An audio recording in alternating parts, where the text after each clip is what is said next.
আমার সোনার যৌবন নষ্ট করলাম তোমার প্রাণে চাইয়া, আর বাপ বইল না তোমার লগে ফিরিতের গান গাইয়া।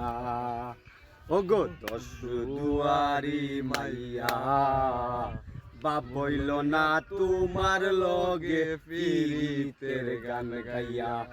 আমার সোনার যৌবন নষ্ট করলাম তোমার প্রাণে চাইয়া, আমার সোনার যৌবন নষ্ট করলাম তোমার প্রাণে চাইয়া, বাপ বইল না তোমার লগে ফিরিতের গান গাইয়া। ও গো দশ দুয়ারি মাইয়া, বাপ বইল না তোমার লগে ফিরিতের গান গাইয়া। আমারে করিসলাই পাগল।